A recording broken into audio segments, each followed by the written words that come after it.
এয়া নিখাৰ আঞ্চলিক বাতৰি আপোনালোকে চাবলৈ আৰম্ভ কৰিছে আপোনালোকৰ প্ৰিয় চেনেল আসাম লাইভ 7।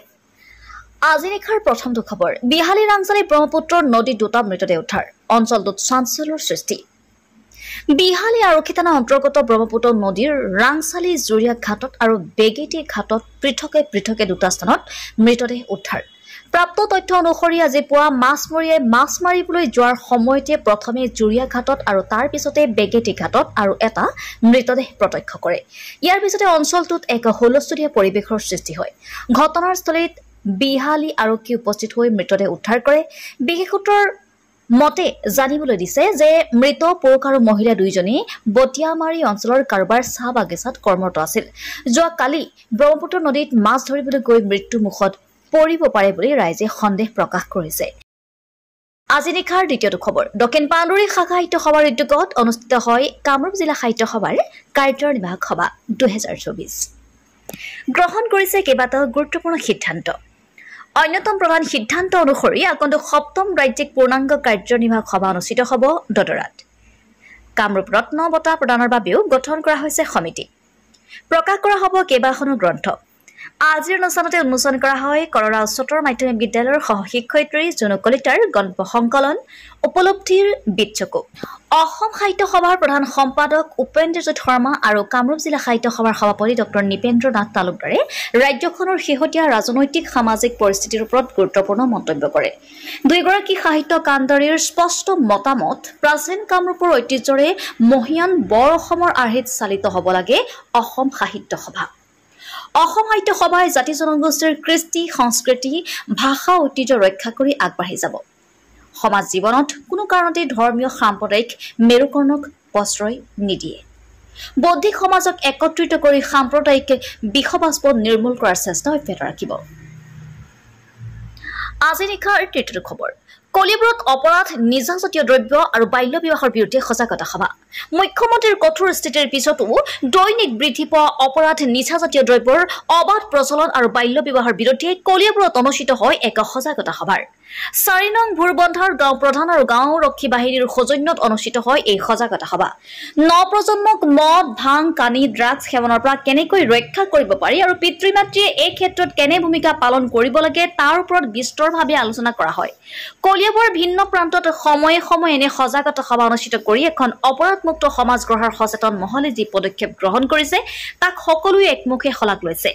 অপৰাধমুক্ত সমাজ গঢ়াৰ লক্ষ্যৰে অনুষ্ঠিত সজাগতা সভাখনত স্থানীয় আমবাগান আৰক্ষী চকীৰ ভাৰপ্ৰাপ্ত আৰক্ষী বিষয়া গুঞ্জন টাইট, নেমচু কলিয়াবৰ জিলা শাখাৰ সভাপতি শফিকুল ইছলামৰ লগতে ভালেসংখ্যক সমাজ সচেতন ব্যক্তি উপস্থিত থাকে। আজি নিশাৰ চতুৰ্থটো খবৰ ডিগবৈ পাণবাৰী গাঁৱত মাদক দ্ৰব্যৰ বিৰুদ্ধে অভিযান। ডিগবৈ আৰক্ষী থানা ডিগবৈ আবকাৰী বিভাগৰ সহযোগত ডিগবৈ পাণবাৰী গাঁও আৰু বাপাপুঙৰ মহিলা আৰক্ষী বাহিনীয়ে ডিগবৈ পাণবাৰী গাঁৱৰ ঘৰে ঘৰে গৈ মাদক দ্ৰব্যৰ বিৰুদ্ধে অভিযান চলায়। উক্ত অভিযানত কেইবাটাও ঘৰৰ চোৰাই মদৰ ঘাটি ধ্বংস কৰে। আজি নিশাৰ পঞ্চমটো খবৰ নামতিত 3 ছেপ্টেম্বৰত অনুষ্ঠিত হ'ব লগা অভিৰুচি ক্ৰীড়া দিৱসৰ ব্যাপক প্ৰস্তুতি। অসমৰ প্ৰথমগৰাকী অৰ্জুন বঁটা প্ৰাপক দৌৰবিদ ভোগেশ্বৰ বৰুৱাৰ জন্মদিনৰ লগত সংগতি ৰাখি ৰাজ্যৰ বিভিন্ন প্ৰান্তৰ সমান্তৰালভাৱে শিৱসাগৰ জিলাৰ নামতিতো অহা 3 ছেপ্টেম্বৰত অভিৰুচি ক্ৰীড়া দিৱসৰ আয়োজন কৰা হৈছে। নামতিবাসী ৰাইজ আৰু নামতিক ফুটবল প্ৰশিক্ষণ কেন্দ্ৰৰ অভিভাৱক সমিতিৰ সহযোগত দিনজোৰা কাৰ্যসূচীৰে নামতি শ্বহীদ পিয়লি ফুকন মহাবিদ্যালয় খেলপথাৰত অনুষ্ঠিত হ'ব লগা উক্ত অনুষ্ঠানৰ লগত সংগতি ৰাখি পুৱা 5 বজাত প্ৰাইজ মানি মাৰাথন দৌৰ প্ৰতিযোগিতাৰ লগতে কেইবাখনো প্ৰদৰ্শনীমূলক ফুটবল খেল অনুষ্ঠিত কৰা হ'ব। মাৰাথন দৌৰ প্ৰতিযোগিতাৰ বিজয়ীসকলক মুঠ নগদ ধনৰ লগতে ট্ৰফি আৰু মানপত্ৰৰে পুৰস্কৃত কৰা হ'ব। সবিশেষ জানিবৰ বাবে 7099723790 নম্বৰত যোগাযোগ কৰিব পাৰে। আজি নিশাৰ ষষ্ঠটো খবৰ ডিগবৈ আঞ্চলিক ছাত্ৰ সন্থাৰ স্মাৰ্ট মিটাৰ তথা বৰ্ধিত বিদ্যুৎ মাচুলৰ বিৰুদ্ধে উত্তাল প্ৰতিবাদ।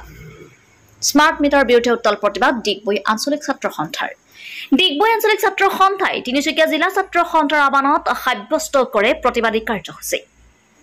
শক্তি মন্ত্ৰীৰ পুতলিকা দাহ কৰি শ্বহীদ বেদী তিনিআলি মাজমজিয়াত সাব্যস্ত কৰে প্ৰতিবাদ আৰু অতি সোনকালে স্মাৰ্ট মিটাৰ যোগেদি ডকাইতি বন্ধ কৰিবলৈ আহ্বান জনায় ছাত্ৰ সন্থাই। আজি নিশাৰ সপ্তমটো খবৰ পথাৰ আমাৰ বজাৰ আমাৰ কেৱল মুখৰ কথাত নহয় হাতে কামে কৰি দেখুৱাবলৈ আহিছে শিৱসাগৰৰ বকতাৰ এজন উদ্যমী যুৱক ছ'চিয়েল মিডিয়াতো যুৱকজনে লাভ কৰিছে ব্যাপক চৰ্চা পথাৰ আমাৰ বজাৰ আমাৰ কথাৰে নহয় কামেৰে শিৱসাগৰ নগৰৰ পদপথত গ্ৰাহকৰ ভিৰ লাগি থকা এইখন দোকানলৈ মন কৰক ফলমূলৰ দোকানখনত গ্ৰাহকক লৈ ব্যস্ত এজন যুৱক নাম বিশ্বজিৎ গগৈ শিৱসাগৰ জিলা বকতা অঞ্চলৰ শিল্পী সুলভ মনৰ গৰাকী বিশ্বজিতে আটম দোকানীকৈ শিৱসাগৰ নগৰৰ মাজমজিয়াত আৰম্ভ কৰিছে এখন ফলমূলৰ দোকান নাম দিছে সুগন্ধি ফল ভাণ্ডাৰ শিৱসাগৰ নগৰ ২ নং বালিকা প্ৰাথমিক বিদ্যালয়ৰ সন্মুখত আৰম্ভ কৰা এইখন ফলৰ দোকানে ছ'চিয়েল মিডিয়াতো লাভ কৰিছে বহু চৰ্চা সমগ্ৰ উজনি অসমতে অখিলঞ্জীয়াৰ বিৰুদ্ধে প্ৰতিবাদমুখৰ পৰিৱেশ বিৰাজ কৰি থকাৰ সময়তে ব্যৱসায় বাণিজ্যত অসমীয়া খিলঞ্জীয়া লোকে আগবাঢ়ি যোৱাৰ বিষয়টোৱে লাভ কৰিছে বিশেষ চৰ্চা এনে সময়তে কেৱল কথাৰ পৰিৱৰ্তে হাতে কামে কিবা এটা কৰাৰ পণ লৈ আগবাঢ়িছে বিশ্বজিৎ জীৱনটোত আগবাঢ়ি যাবলৈ উৎসাহিত হ'ব পৰা কেইষাৰিমান বাক্য জিলিকি আছে বিশ্বজিতৰ দোকানত যি কেইষাৰি বাক্যই আপোনাকো দিব জীৱন যুঁজত আগবাঢ়ি যোৱাৰ উৎসাহ তথা প্ৰেৰণা বিশ্বজিতৰ এই ফলমূলৰ দোকানৰ পৰা ফলমূল কিনাৰ লগতে বাক্য কেইষাৰিটো চকু ফুৰাই গ্ৰাহকে মনতে গুণগুণাইছে জীৱন জিন্দাবাদ আজি নিশাৰ অষ্টম দুখবৰ নাজিৰা ডাক বিভাগ শিমলুগুৰি উপসংমণ্ডল উদ্যোগত সজাগতা সভা নাজিৰা ডাক বিভাগৰ শিমলুগুৰি উপসংমণ্ডল উদ্যোগত আজি নাজিৰা চাহ মজদুৰ সংঘৰ সভাগৃহত ডাক চৌপাল কাৰ্যসূচীৰ এখনি সজাগতামূলক সভা অনুষ্ঠিত কৰা হয় ভাৰতীয় ডাক সেৱাৰ যোগেদি উপলব্ধ বিভিন্ন সেৱাৰ বিষয়ে জনসাধাৰণক সজাগ তথা কেনেদৰে এই সেৱাসমূহৰ যোগেদি জনসাধাৰণ উপকৃত হ'ব এই বিষয়ত এই সভাতে বিশদভাৱে আলোচনা কৰা হয় এই সভাত ভাৰতীয় ডাক বিভাগৰ শিমলুগুৰি উপসংমণ্ডলৰ পৰিদৰ্শক চন্দন দে নাজিৰা ডাক কাৰ্যালয়ৰ ডাকপাল পাপৰি বৰা সহ নাজিৰা ডাক কাৰ্যালয়ৰ বিষয়া কৰ্মচাৰীসকল তথা স্থানীয় ৰাইজ উপস্থিত থাকে উক্ত সভাতে গ্ৰামীণ ডাক সেৱকসকলৰ মাজৰ বিশেষভাৱে পাৰদৰ্শিতা প্ৰদৰ্শন কৰা সেৱকসকলক বিভাগৰ ফালৰ পৰা মানপত্ৰ প্ৰদান কৰা হয় আজি নিশাৰ নৱমটো খবৰ বন বিভাগৰ জালত এই পৰ্যন্ত ভৰি থোৱা নাই কলিয়াবৰৰ ঢেকীয়াপতীয়াই কলিয়াবৰৰ কামাখ্যা সোণাৰীগাঁও হাতীমুৰা নাম কামাখ্যা আদি গাঁৱত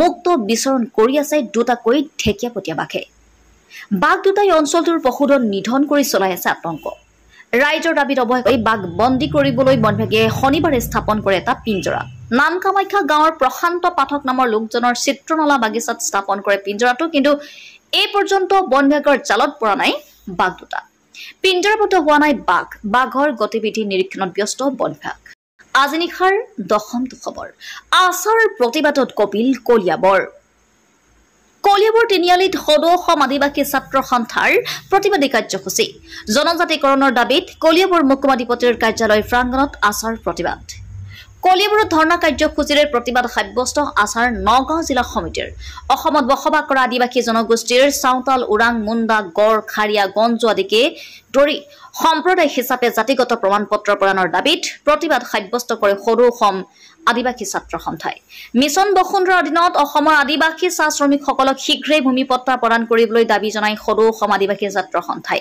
মুখ্যমন্ত্ৰীলৈ প্ৰেৰণ কৰাৰ উদ্দেশ্যে বিভিন্ন দাবী সম্বলিত এক স্মাৰক পত্ৰ প্ৰদান কৰে কলিয়াবৰ মুখ্যমন্ত্ৰীৰ হাতত বিহালীৰ পৰা নিৰঞ্জন দাস আমিন গাঁৱৰ পৰা মিতালী দাস কলিয়াবৰৰ পৰা অনুপ বৰা ডিগবৈৰ পৰা হাছান আখতাৰ ফৰিদ আৰু চৰাইদেউৰ পৰা ফাৰহান লস্কৰ ৰিপৰ্ট আছাম লাইভ 7